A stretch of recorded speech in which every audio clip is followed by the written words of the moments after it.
Bonjour. Voilà, vous m'entendez bien? Parfait. Bonjour. Bienvenue dans ce talk. Donc, on va vous parler des sujets d'impact environnemental et d'IA. Voilà, si ça peut fonctionner ensemble. Du coup, dans la première partie, on va essayer de vous présenter les principaux impacts. On va aussi s'adapter en fonction de ce qu'on apprend de vous. On va vous poser quelques questions. Après, la deuxième partie, on va vous parler de l'évaluation de la mesure, parce que travailler sur les impacts environnementaux, c'est avant tout savoir les évaluer. Et après, dans la troisième partie, on va plus globalement vous parler des approches systémiques qui permettent de se transformer pour essayer de faire de l'IA frugale. Voilà. Alors déjà, qui sommes-nous ? Du coup, moi, je m'appelle Sarah, je suis développeuse IA et back-end à Soprasteria et je fais partie de l'association Boavista que j'ai rejoint il y a 1 an à peu près et je suis notamment active sur le groupe Machine Learning. Voilà, et Alice Draon, moi, je suis aussi dans l'association Boavista, dans le groupe Machine Learning et j'ai intégré le conseil d'administration il n'y a pas longtemps. Et je suis consultante indépendante depuis un peu moins d'1 an sur des projets d'IA durable. C'est-à-dire que je fais de la gestion de projet, mais vraiment mettant l'accent sur la maîtrise des impacts environnementaux et des droits humains. Voilà. Alors, à propos de Boavista, donc Boavista, c'est une association qui existe depuis la période du Covid, 2020 environ, et qui construit des communs qui permettent de faire de l'évaluation d'impacts environnementaux du numérique. Donc, le premier commun qui a été construit, c'est un commun que vous pouvez soit télécharger, soit auquel vous pouvez accéder via API, qui permet globalement de faire une évaluation multicritère de l'impact environnemental d'un de vos services. Voilà. Et après, du coup, comme ça a beaucoup de succès, c'est une large communauté. Il y a d'autres sujets qui se sont lancés, et notamment cette question de l'impact environnemental de l'intelligence artificielle. On va plus vous en parler tout à l'heure. Et aussi, la façon dont on est organisé, c'est qu'il y a toutes les 2 semaines une présentation d'outils, de méthodes. Il y a vraiment une communauté qui est très active pour se partager les savoir-faire qui évoluent très vite en ce moment.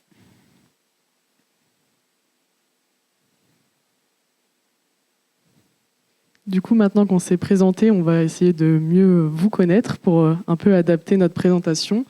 Est-ce que vous pouvez lever la main si vous avez déjà réalisé votre bilan carbone ? Non, individuel. Individuel. Donc, il y en a pas mal, beaucoup même.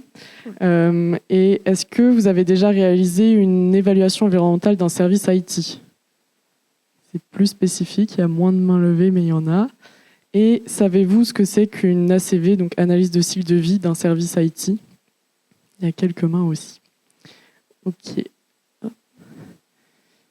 Donc, aujourd'hui, pourquoi est-ce qu'on parle d'IA ? Comme vous le savez, c'est un sujet dont on entend énormément parler. Il y avait d'ailleurs plusieurs sujets autour de l'IA pendant la Flocon. Et c'est un sujet qui est beaucoup poussé de tous les côtés. Et il y a beaucoup de problématiques qui sont liées à ce déploiement très rapide de l'IA, notamment des aspects éthiques, sociétaux et environnementaux. Et donc, c'est important de les prendre en compte et de ne pas foncer tête baissée. Et je rajouterais juste un petit point, c'est qu'avec l'arrivée de l'IA générative, ça a vraiment permis de démocratiser la compréhension de l'IA et des usages. Et c'est ça qui fait aussi beaucoup un phénomène d'accélération avec toute une idéologie qui est aussi qui nous vient de la Silicon Valley, qui est de dire il faut y aller, il faut y aller, il faut y aller. D'où ce schéma que je trouve génial parce que on est aussi ici au Flocon, on se pose des questions sur qu'est-ce qu'on fait et comment est-ce qu'on fait les choses bien. Et il y a vraiment cette problématique au cœur des enjeux autour de l'IA et notamment aussi à cause des impacts environnementaux. Du coup, on va parler plus spécifiquement des impacts sur l'environnement. Donc l'IA, comme tout service numérique, elle a de nombreux impacts sur l'environnement qui sont liés aux infrastructures sur lesquelles elles sont basées. Donc pour avoir un service d'IA, on a besoin d'utiliser des serveurs, du réseau et des terminaux utilisateurs.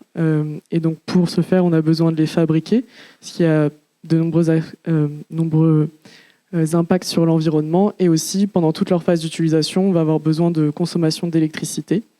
Et cette électricité, elle a des impacts à la production, donc notamment sur les émissions de gaz à effet de serre qui ont des impacts sur le réchauffement climatique via la combustion d'énergie fossile.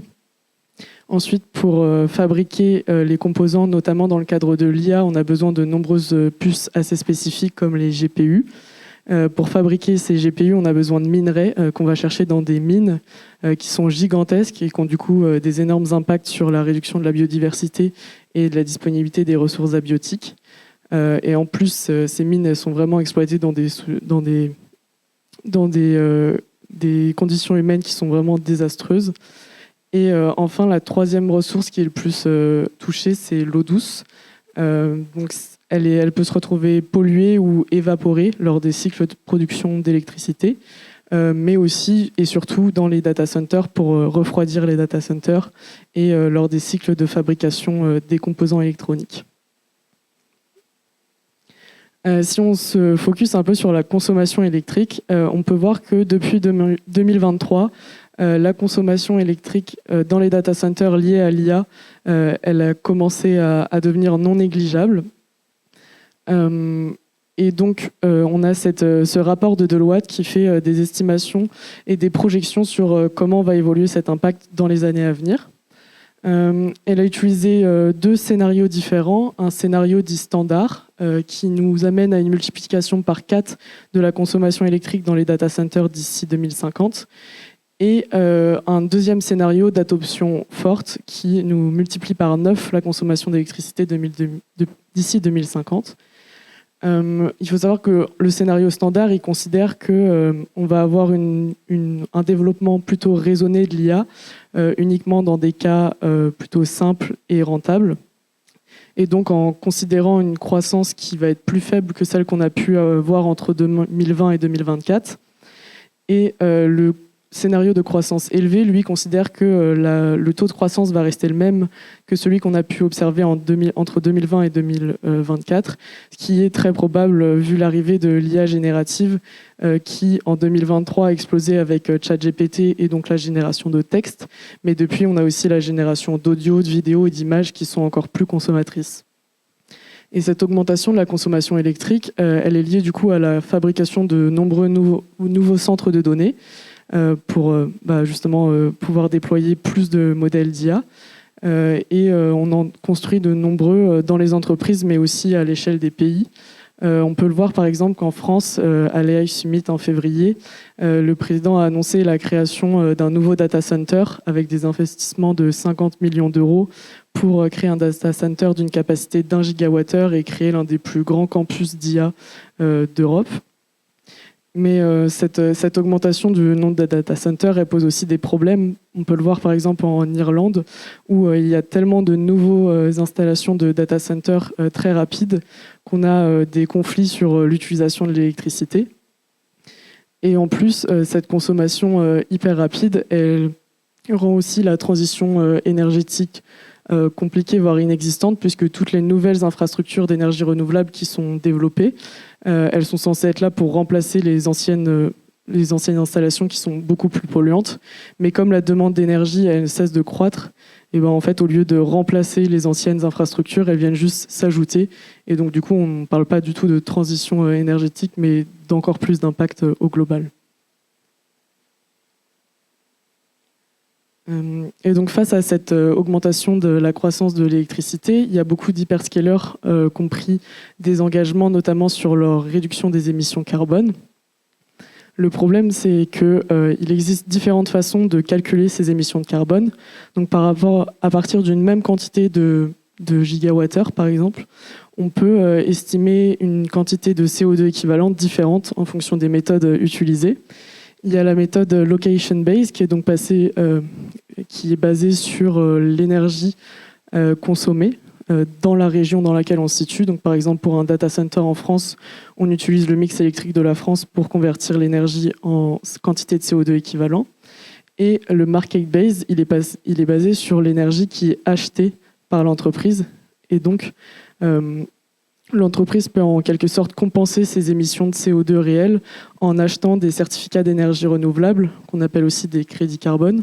Sauf que ces certificats, ils ne garantissent pas qu'on va créer des nouvelles infrastructures. Ça peut être basé sur des infrastructures existantes. Et en plus, ça ne diminue pas réellement, ça n'encourage pas en tout cas les entreprises à diminuer leur consommation d'énergie et leur empreinte carbone. Et on peut voir qu'en plus, les corrélations entre location-based et market-based est vraiment faible. Ça ne représente pas du tout la réalité des émissions des entreprises. Et donc, on voit plein d'hyperscalers qui annoncent qu'ils sont déjà net zéro carbone et qu'ils ont atteint leurs objectifs. Mais en fait, derrière, c'est en utilisant la méthode market-based qui est très largement contestée par de nombreuses organisations dont Boa Vista. Et enfin, si on s'intéresse directement à l'empreinte carbone d'un modèle en particulier, on peut repartir d'exemple de ChatGPT, qui est le plus connu, on va dire, avec l'entraînement de GPT-3, qui est le modèle sur lequel était basé ChatGPT à sa sortie. On entend beaucoup dire que c'est l'entraînement des modèles qui est énorme et qui a énormément d'impact, et que l'inférence finalement est négligeable, puisque si on regarde à l'échelle d'une inférence, la consommation d'énergie, d'eau, etc. peut paraître négligeable. C'est vrai que l'entraînement a vraiment un énorme impact. Quand on le voit là, 552 tonnes de CO2 équivalent émis juste pour l'entraînement de GPT-3, sachant qu'après on est passé à 3.5, 4, 4.0 et qu'il y a plein d'autres modèles, d'autres providers. Mais en fait, l'impact à l'inférence, il est aussi énorme puisque les utilisateurs, ils posent pas qu'une seule requête dans l'année. Et il y a des millions d'utilisateurs qui utilisent ChatGPT chaque jour, ce qui fait que l'impact carbone pour un mois d'inférence de ChatGPT, il est déjà 18 fois supérieur à celui de l'entraînement. Donc tout ça multiplié par les autres modèles qui existent et les autres cas d'application, ça fait un impact vraiment colossal.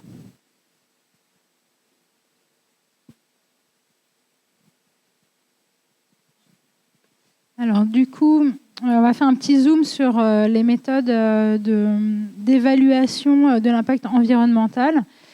Comme Sarah vous l'a dit au début, il y a de nombreux impacts. Donc déjà, en général, si on veut être rigoureux, on fait de l'analyse multicritère. On va aller regarder aussi bien le CO2, mais aussi l'eau, la consommation énergétique, mais on peut aussi aller regarder les polluants et les émissions de polluants dans l'air. Il y a énormément d'indicateurs. Et le choix de ces indicateurs dépend aussi beaucoup du business de l'entreprise qui veut faire de l'évaluation. Ça, c'est un point, c'est l'aspect multicritère. Le second point, c'est qu'on va aller regarder tout le cycle de vie.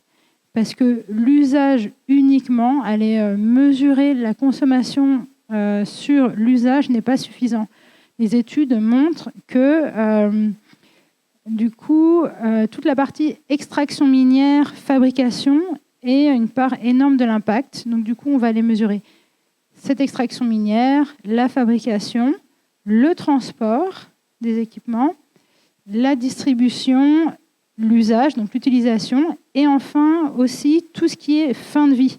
Donc notre capacité à recycler ou à décomposer les matériaux.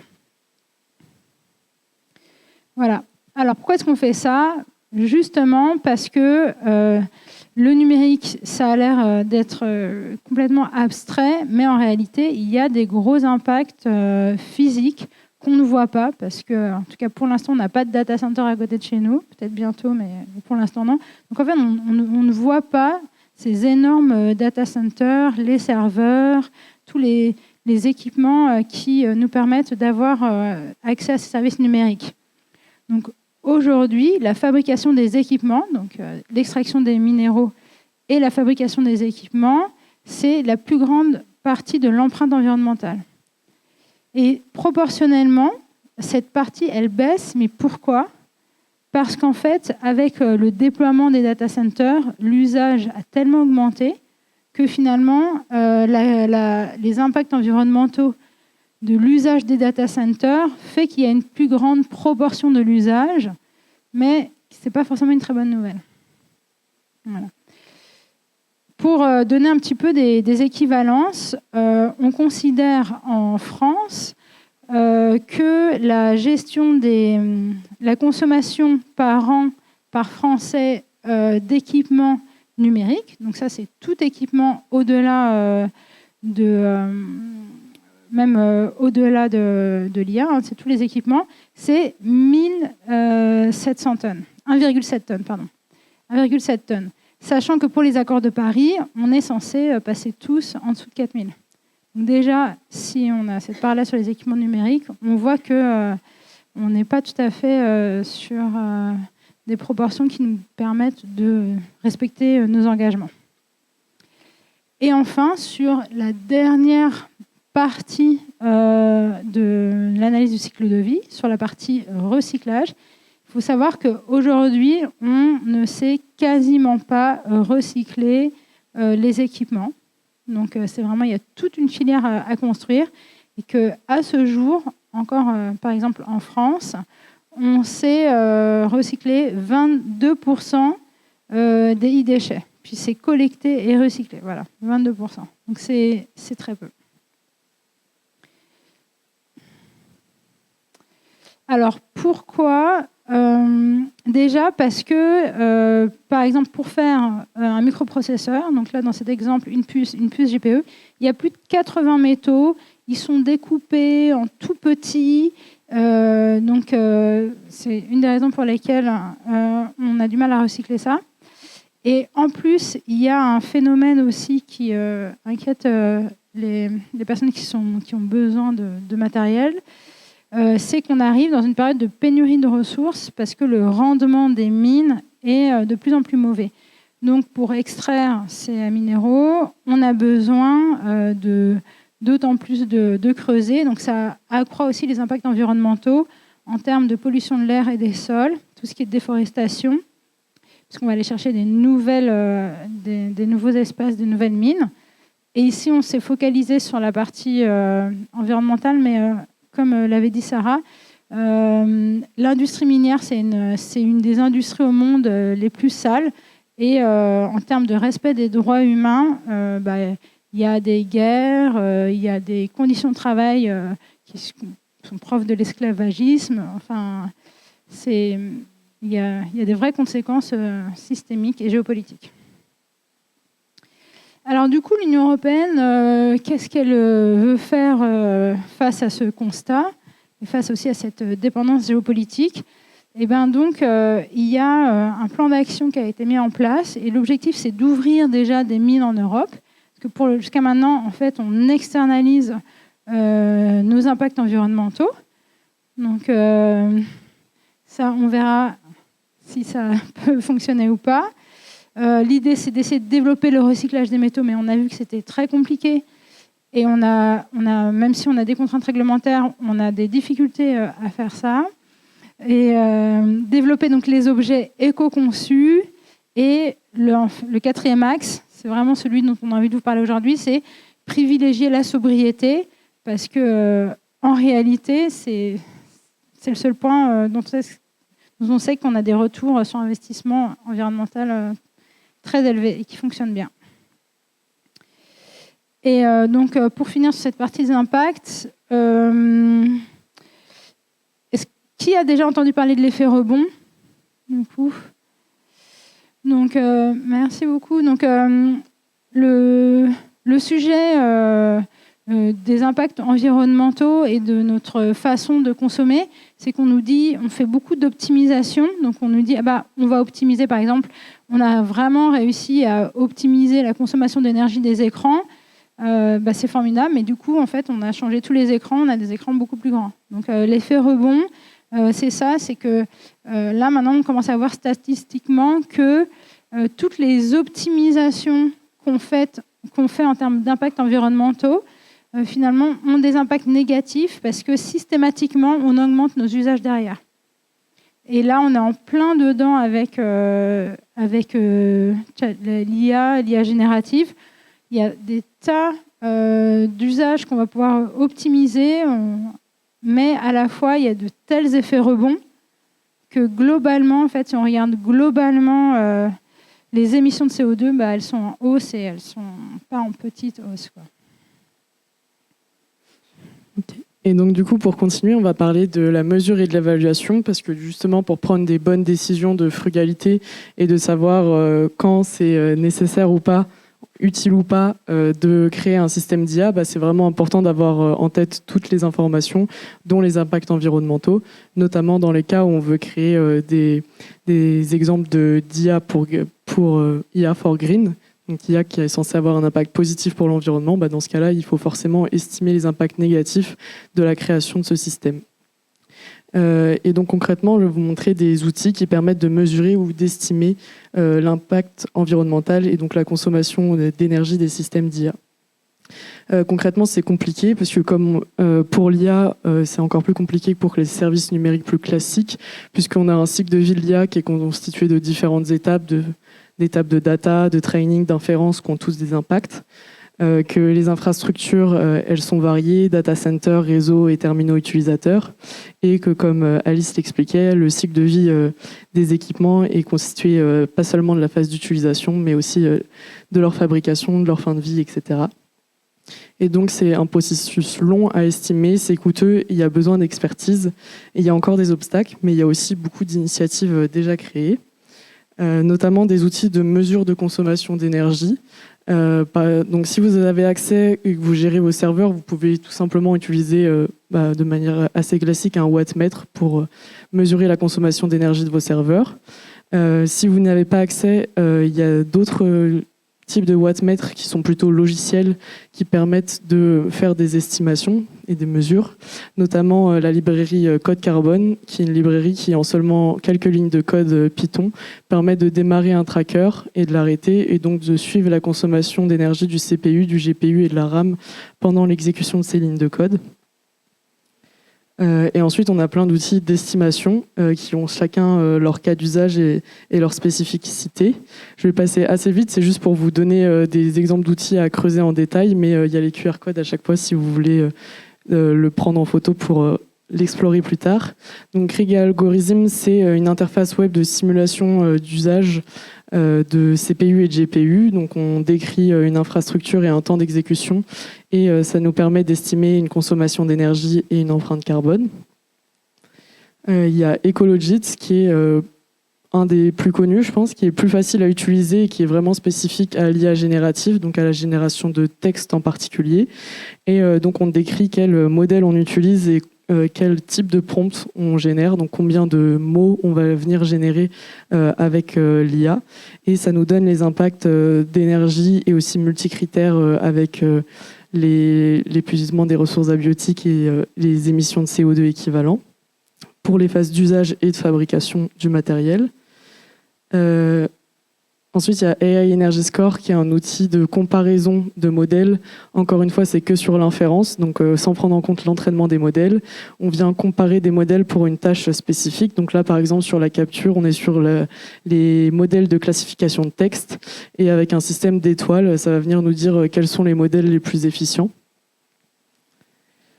Et enfin, Boavista API, qui est donc un outil qui a été développé par Boavista, qui n'est pas spécifique à l'IA pour l'instant, mais qui permet d'estimer les impacts multicritères liés à l'utilisation et à la fabrication de différents services numériques.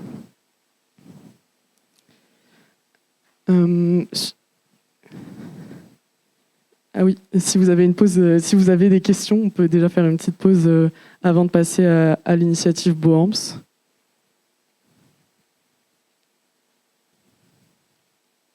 Non. Ok.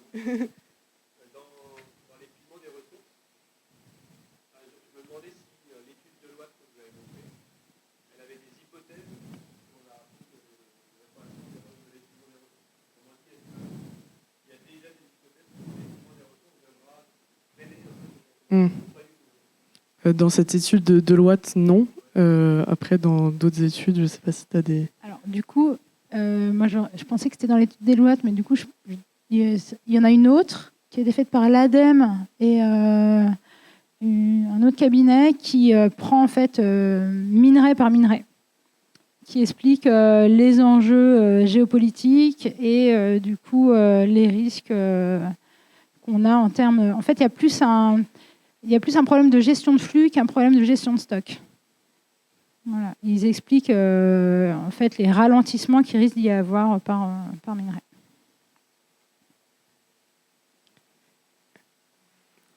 Du coup, on va continuer avec l'initiative BOAMPS. Donc, c'est ce qu'on voulait mettre l'accent dessus aujourd'hui. C'est une initiative qu'on a du coup créée à Boa Vista. En fait, ça vient du constat que tous ces outils qui sont existants, ils sont limités, donc ils ont des cas d'usage assez spécifiques. Certains, ils sont liés que à l'inférence et pas à l'entraînement, pour des modèles spécifiques, que la génération de texte par exemple, ou qui prennent en compte qu'un seul type d'infrastructure. Et donc, comme ces modèles ils sont basés sur la donnée, on se dit que si on a plus de données, on pourra améliorer tous ces outils. Et donc, BOAMPS, c'est un format standard pour le partage de la mesure de consommation d'énergie de système d'IA. Donc, concrètement, c'est un modèle qui permet de décrire une consommation d'électricité associée à une tâche d'IA en décrivant également les caractéristiques des serveurs mobilisés. Donc ça peut se nourrir de différents outils de mesure que j'ai présentés tout à l'heure. Et ça peut aussi permettre de standardiser des bases de données open qui existent déjà, comme par exemple la base de données DI Energy Score, qui pour le coup compare différents modèles, mais pour une seule infrastructure. Donc si on transférait ces données à un modèle standard, on pourrait les comparer avec d'autres sources de données. Et concrètement, d'avoir cette base d'open data sur la consommation d'énergie des systèmes d'IA, ça nous permettrait d'avoir des bonnes pratiques très concrètes et quantifiées au niveau des data, des modèles et des infrastructures. Ça permettrait d'améliorer les outils existants qui sont basés sur la donnée, comme Ecologits et Boa Vista API par exemple. Et ça pourrait sûrement donner lieu à de nouvelles initiatives d'IA frugales.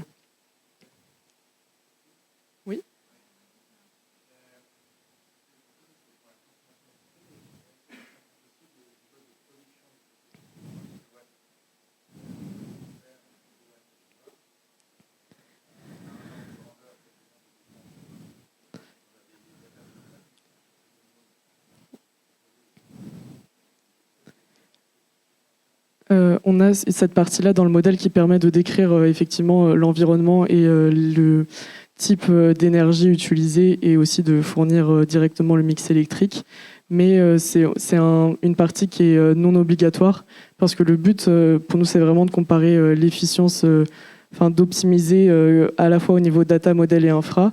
Et du coup, cette partie de source d'énergie, si on faisait directement du reporting en carbone, comme on l'a vu, il y a différentes méthodes qui permettent de calculer le carbone et du coup, on ne pourrait pas comparer directement alors que la consommation électrique, elle change pas en fonction de la localisation.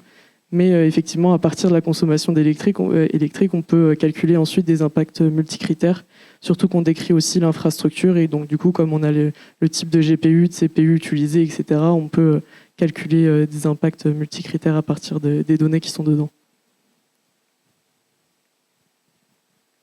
Et donc, si ce projet il a été lancé côté Boa Vista, c'est parce qu'il y a des vrais enjeux de transparence dans l'évaluation de l'impact environnemental. Et plus on aura de données sur la consommation des algorithmes en fonction des capacités techniques sur lesquelles ils s'appuient, plus on pourra après alimenter le savoir-faire et proposer des outils de mesure et d'évaluation ouvert à tous et aussi du coup mettre en visibilité les providers de services, on va dire les GAFAM aussi, sur le travail d'optimisation qu'ils font et sur l'impact environnemental et apporter un petit peu une autre source de données et beaucoup plus de transparence. Concrètement, le fonctionnement de BOAMPS, c'est on imagine qu'on a deux organisations qui ont déployé des workloads d'IA, qui sont capables de le mesurer parce qu'ils ont mis en place l'outillage nécessaire, que ce soit Code Carbone, P-Joules ou n'importe quel autre outil. Donc du coup, avec ces outils de mesure, ils sont capables d'extraire des données qu'on va remplir au format BOAMPS grâce à des outils de remplissage qu'on a créés. Donc on a un outil sous la forme d'un formulaire sur Hugging Face, un script Bash et un script Excel. Et ensuite, du coup, ça transforme la donnée en un JSON qui est au format standard BOAMPS qu'on va venir publier sur un repo d'Open Data où tout le monde peut venir partager des données ou consulter toutes les données qui ont été déposées jusqu'à présent. Ce data model, concrètement, il est composé de différentes parties, dont certaines sont obligatoires et d'autres sont optionnelles. On a un report schéma JSON plus complet qui est composé de sous-schémas. Donc, par exemple, on va venir décrire la tâche qu'on est en train de réaliser. Cette tâche, elle peut être composée d'algorithmes et de datasets. Donc, par exemple, je peux décrire que je suis en train de faire de l'inférence d'IA générative où j'ai utilisé un LLM, Llama 3, en version 8 milliards de paramètres, que je l'ai fine-tuné, que j'ai envoyé un prompt de 30 tokens et que j'en ai reçu 200 en sortie. Ensuite, je vais venir décrire la mesure que j'ai faite. Donc ça peut être une liste de mesures parce que, comme on disait, il y a plein d'outils qui existent et donc on peut fournir des mesures faites avec différents outils du même workload. Par exemple, si j'ai mesuré à la fois avec un wattmètre et à la fois avec Code Carbone, je peux venir fournir les deux mesures et ça va permettre en plus d'avoir plus de données sur les différences entre ces outils. Et la dernière partie vraiment importante, c'est l'infrastructure, donc décrire exactement quel type de serveur j'ai utilisé, quel type de composants, le modèle, la quantité de GPU, etc. Et donc c'est dans la partie environnement aussi où on peut facultativement venir détailler quel type d'énergie on a utilisé et quel mix électrique, si on veut aussi donner directement la consommation, enfin les émissions de CO2 équivalents associées. Pour les outils de remplissage, on a cet outil sur Hugging Face qui est donc un formulaire où on voit les différentes parties que je présentais avant, donc le header, la tâche, la mesure, etc. Et les différentes parties, certaines qui sont obligatoires, d'autres non. Et donc, concrètement, où on en est sur le projet, on est à la deuxième version de ce data model. On l'a déjà expérimenté une fois auprès des équipes membres du groupe de travail et auprès d'étudiants qui ont travaillé sur le sujet. Du coup, on l'a mis à jour pour qu'il soit plus exhaustif, plus facile à utiliser, plus complet. On avait des outils Bash et Excel du coup qu'on est en train de mettre à jour vers cette V2. Pour le formulaire sur Hugging Face que je montrais juste avant, c'est déjà fait. Et le but, donc le repo d'Open Data participatif n'est pas encore complètement créé. Mais pour consolider tout ça, c'est maintenant qu'on a besoin de retours concrets d'utilisateurs pour justement soit mettre à jour ce data model ou améliorer les outils qui existent déjà. Donc si vous êtes en capacité dans votre entreprise ou même sur le temps personnel, que vous déployez des systèmes d'IA et que vous pouvez mettre en place des outils de mesure, et ben nous, on est preneurs de retour à la fois sur le data model, sur les champs, s'il y a des choses qui ne sont pas claires ou des champs manquants. On a besoin de retours et de cas d'usage concrets pour pouvoir consolider le modèle, puisqu'il y a sûrement des cas d'usage auxquels on n'avait pas encore réfléchi. Et n'hésitez pas à créer des issues directement sur le repo si vous voyez des suggestions d'amélioration ou vous rencontrez des problèmes. Et pour l'instant, sur le repo Hugging Face, à la fin, on a un bouton pour télécharger les données et si on veut les soumettre sur un repo public de test. Donc vous pouvez directement soumettre vos données là-bas ou par mail, sur mon mail si ça ne marche pas ou vous préférez le faire autrement. Et du coup, donc, le data model, il a été fait d'une façon qui fait que c'est très facile. En réalité, il y a beaucoup de champs qui sont pas obligatoires. Les champs qui sont obligatoires sont pas si difficiles à obtenir. Quelque part, les data scientists, ils savent très bien tous ces champs-là, ils savent très bien de quoi il s'agit. Et donc, c'est une action qui prend pas beaucoup de temps. Qui peut être bien valorisé au sein de votre structure parce que du coup, c'est participer à un projet sustainable. Ça peut aussi être valorisé si votre entreprise elle fait partie de la Sustainable Coalition qui a été montée après l'A Summit. Voilà, en fait, c'est des petites actions qui sont potentiellement à très forte valeur ajoutée et aussi côté data scientist. Les data scientists, ils aiment bien optimiser leur travail, ils aiment bien travailler. Donc, de toute façon, ce travail d'optimisation, ils le font. Donc, c'est aussi une façon de valoriser leur travail. Donc, c'est vraiment un win-win pour tout le monde.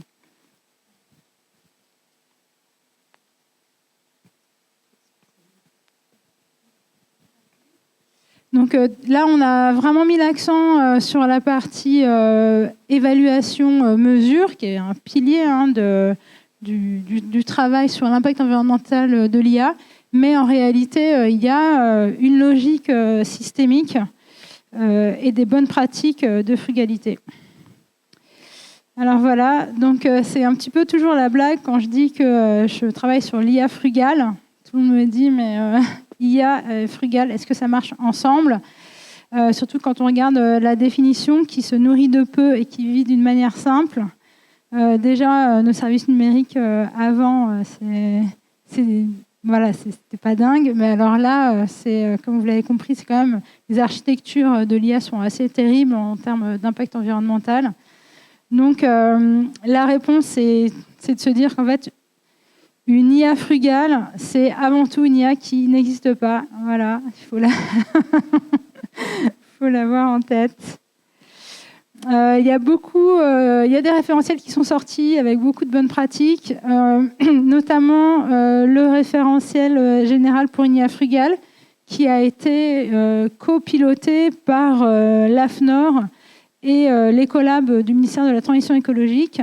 Il y a 150 experts, en fait, dont des entreprises dont vous faites partie, des labos de recherche qui se sont mis autour de la table pendant 6 mois pour partager leurs bonnes pratiques et les valoriser dans ce document qui maintenant est en cours d'étude au niveau européen en espérant qu'ils arrivent à créer une norme qui serait à la fois bonne pour l'environnement et aussi qui pourrait être un facteur concurrentiel de différenciant, un facteur de compétitivité.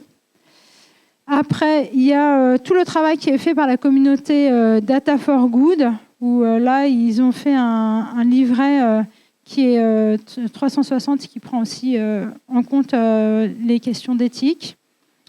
Il y a les travaux du Shift qui viennent de sortir avec une analyse comme ils savent le faire sur où est-ce qu'on en est dans notre trajectoire de décarbonisation et avec ce qui se passe en ce moment avec l'IA, quels sont les impacts en fait sur notre trajectoire et comment est-ce qu'on peut faire avec cette ambition qui a été annoncée de construire plein de nouveaux data centers.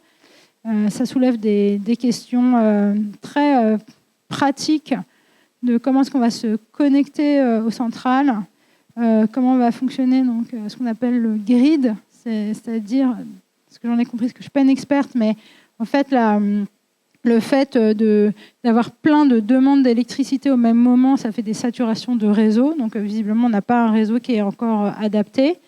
On a l'exemple de l'Irlande, dont parlait Sarah tout à l'heure, où ils ont vu qu'il y avait un vrai enjeu industriel à construire des data centers, mais ils ont dû s'arrêter et faire un moratoire parce que ils n'arrivaient plus à fournir la population en électricité. Donc, on va aussi avoir à faire face à ce type d'enjeu. Donc, le Shift, ils sont très bons pour faire de la planification et présenter tout ça. Après, il y a l'INR, donc c'est l'Institut du numérique responsable, qui publie, qui a copiloté par exemple la mise en place du RGESN, le référentiel général pour l'éco-conception des services numériques. Je ne sais pas si vous connaissez. Et donc ils ont fait une liste de bonnes pratiques sur les questions d'IA, aussi qui inclut la partie tech et la partie éthique. Et enfin, il y a un site qui s'appelle IA Frugal, qui est mis à jour par un journaliste et qui présente en fait vraiment toutes les bonnes pratiques. À chaque fois, il y a 31 ressources qui sont décryptées et qui permettent d'accéder aux dernières bonnes pratiques, et c'est aussi bien en termes de gouvernance que technique. Voilà pour vous outiller. Alors, du coup, moi, j'ai participé à la rédaction de la spec IA Frugal, donc je vais mettre un petit peu l'accent là-dessus, parce qu'il pose vraiment les bases de la démarche d'IA Frugal. Alors, dans les concepts, il y a 3 grands axes, 3 grands leviers d'action à distinguer. Toute la partie système. Donc le système, c'est vraiment la tech, ce qu'on construit, le service. Quand on va travailler sur le système, on va travailler sur l'efficience. C'est-à-dire qu'on va optimiser le résultat attendu au regard de la consommation des ressources. Et c'est très intéressant de faire cette distinction avec la frugalité, parce que quand on va travailler sur la frugalité, on va travailler sur le service. Donc on va se poser la question du besoin, que des choses que vous connaissez par cœur, du besoin, de l'usage. Est-ce que mon service il va vraiment être adapté aux résultats attendus, même pour mon business, pour mes utilisateurs. Voilà. Donc, quand on va travailler sur l'efficience du système, on va aller, donc, comme on s'est dit tout à l'heure, regarder tout le cycle de vie. Parce que là, quand tout le monde s'est mis à s'intéresser aux impacts environnementaux de l'IA, tout le monde est allé faire de la mesure sur l'usage. Ça peut être 30-40% des impacts. Au bout d'un moment, c'est pas suffisant. Donc vraiment cette notion d'aller utiliser l'outil et il y a des très bons outils en ligne, hein, ce que vous a montré Sarah. Ça permet vraiment de faire de l'évaluation en fonction de vos équipements, etc., pour au moins avoir cette approche cycle de vie en complément des travaux que vous faites sur l'usage. Donc, on va aller regarder ça sur tout le cycle de vie et sur les 3 segments, c'est-à-dire l'algorithme, les données, parce que la collecte, le stockage des données, c'est aussi des impacts démentiels, et donc le matériel, les serveurs, les GPU, mais aussi, pourquoi pas, les écrans, les smartphones. Il peut, avec les effets rebonds, il peut y avoir des effets de bord avec le déploiement de l'IA. Et du coup, sur la partie frugalité, on va faire de l'évaluation, parce que pour pouvoir faire de la comparaison, pouvoir faire des choix, on va aller faire de l'évaluation. Et aussi travailler sur les architectures pour se poser la question, est-ce que c'est vraiment l'IA dont j'ai besoin ou est-ce que je peux avoir un autre composant qui peut être plus simple. Et donc, il y a aussi cette idée de toujours aller chercher des bonnes pratiques, hein, et d'aller mettre en œuvre des bonnes pratiques. On entend souvent c'est impossible d'aller faire du ROI sur l'IA, encore moins sur l'IA gène. Sur l'impact environnemental, on peut aussi avoir le même discours qui est allons mettre en place le maximum de bonnes pratiques. De toute façon, ça aidera, quoi. Voilà. Alors, ça passe toujours très vite, ce genre de moment. Est-ce que vous avez des questions? J'ai encore plein de diapos, mais voilà, ça peut être pas mal d'itérer.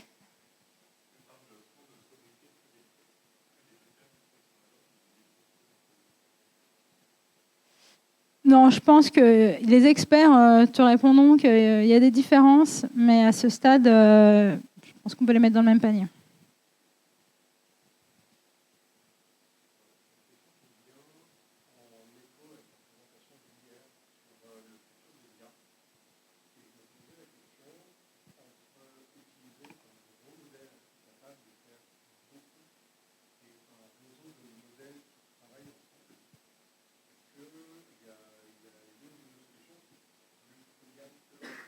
Alors clairement, dans les préconisations, on est sur utiliser des modèles spécialisés de préférence, sur des jeux de données maîtrisés. Plus on va partir sur des architectures de ce type, moins on va avoir d'impact environnemental. Et on peut le voir notamment clairement avec l'outil Ecologits où tu peux changer de modèle et changer le nombre de paramètres du modèle. Et on voit que, par exemple, passer d'un modèle de 7 milliards de paramètres à des modèles comme ChatGPT de milliers de milliards de paramètres, ça a vraiment un impact énorme. Et même passer de 1 milliard de paramètres à 7 milliards, on voit qu'il y a vraiment une réelle différence. Donc la taille du modèle influence vraiment la consommation derrière.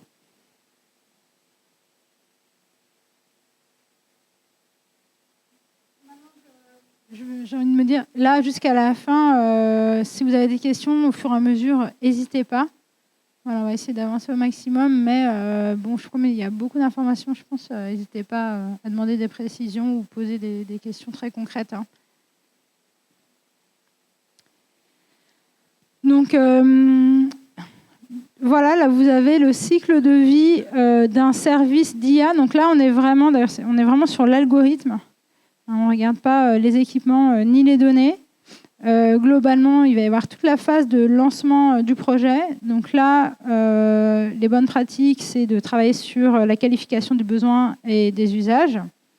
Après, on a toute la partie conception, développement, vérification, validation si le modèle fonctionne bien. Donc, c'est ce qu'on peut appeler l'entraînement. Pendant cette période d'entraînement, vous pouvez clairement faire de la mesure, de l'évaluation et surtout intégrer ces critères-là dans une gouvernance. Alors, je vais faire un petit zoom maintenant sur la gouvernance. Comme vous êtes des experts hein, des KPI, etc., du coup, intégrer comme ça de la mesure des chiffres, pour l'instant, c'est très dur en fait pour les utilisateurs, étant donné toutes les contraintes qu'il y a déjà sur un projet, d'avoir cette donnée en plus et de l'intégrer dans des arbitrages, pour de la prise de décision. Ça fait beaucoup de bruit. Ça fait beaucoup de saturation cognitive. C'est un sujet dont on a beaucoup parlé pendant les 2 jours. Donc là, en fait, moi, je milite pas mal pour essayer de ne pas faire de l'environnement encore quelque chose... Enfin, le social, les conditions de travail et l'environnement, il ne faut pas que ce soit l'un, soit l'autre. Il faudrait que ça fonctionne ensemble, quoi, hein. Donc, sur les méthodes comme ça en termes de gouvernance, là, il y a, avec la CSRD, quelque chose qui s'est accéléré. C'est l'idée de vraiment travailler sur une comptabilité environnementale, donc de faire rarement de la mesure, mais de le faire bien, et du coup de travailler sur un budget et quelque part de travailler sur ces indicateurs environnementaux au même moment où on travaille sur le budget. Donc j'ai un budget en euros, puis juste à côté j'ai mon budget en consommation d'eau ou en carbone. Et en fait, pour construire ce budget, je vais aller collecter les données de la même façon. Voilà. Ça, c'est pour vous dire, c'est un peu là, dans les retours d'expérience, c'est ce qui fonctionne le mieux, quoi.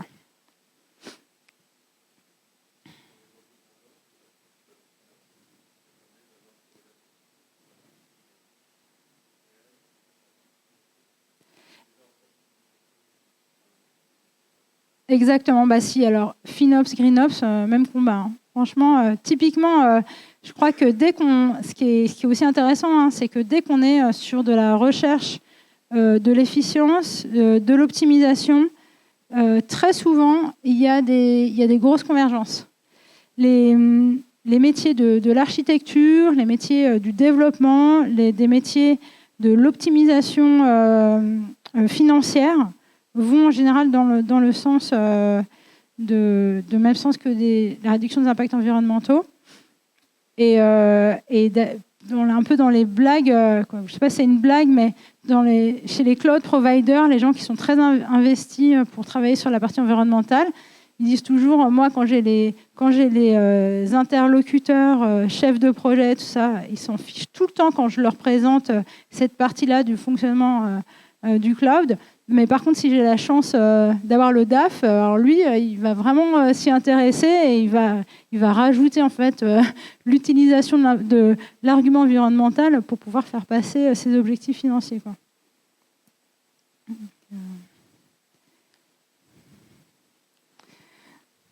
Donc là, vous voyez un petit peu tous les thèmes sur lesquels il y a des bonnes pratiques qui existent dans l'AFNOR Spec. Donc, on retrouve donc tout ce qui est travail sur la gouvernance, voilà, la qualification du besoin, de l'usage, les 3 grands segments, optimiser la performance des systèmes, optimiser la gestion des données et puis optimiser la gestion des équipements. Et enfin aussi avancer sur l'évaluation et sur les compétences, parce que toutes les bonnes pratiques qui existent, c'est des compétences en réalité, des compétences qui existent déjà dans le cœur du métier, ou alors de nouvelles compétences qui sont à intégrer dans le poste, dans le métier, afin que ce ne soit pas encore une couche en plus impossible à gérer, quoi.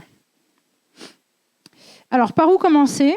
Ça, voilà, c'est un point qui est important parce qu'on vous a beaucoup parlé des impacts. Il y a les équipements, l'usage. Enfin, il faudrait pouvoir agir un petit peu partout. On peut chacun agir de là où on est.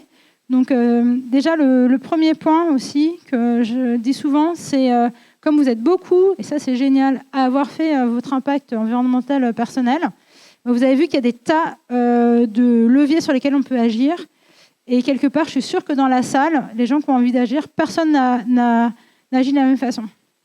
Donc déjà, le premier point, c'est de se dire que quelque part, c'est personnel en fait. Et dès qu'il y a des normes extérieures qui viennent et qui arrivent en dissonance avec notre façon d'agir, ça bloque l'action. Donc déjà, le premier des points, c'est de se dire, moi là où je suis, avec ma connaissance, mon périmètre, où est-ce que je peux agir ? Voilà. Ensuite, dans donc, les bonnes pratiques, donc, la gouvernance permettant de piloter l'IA frugale, donc c'est ce dont je vous ai parlé tout à l'heure. En ce moment, on voit vraiment ce qui marche bien, c'est quand même d'avoir cette approche holistique de la comptabilité environnementale.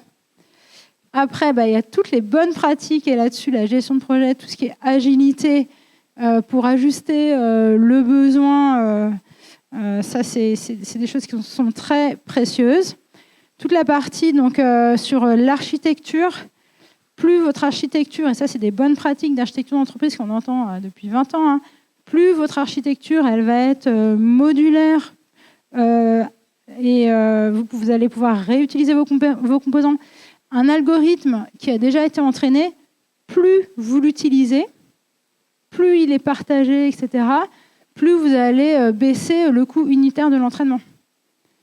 Donc, et derrière ça, il y a aussi l'idée d'utiliser des algorithmes open source, d'aller partager vos algorithmes. Il y a des tas de bonnes pratiques qui sont liées à ça.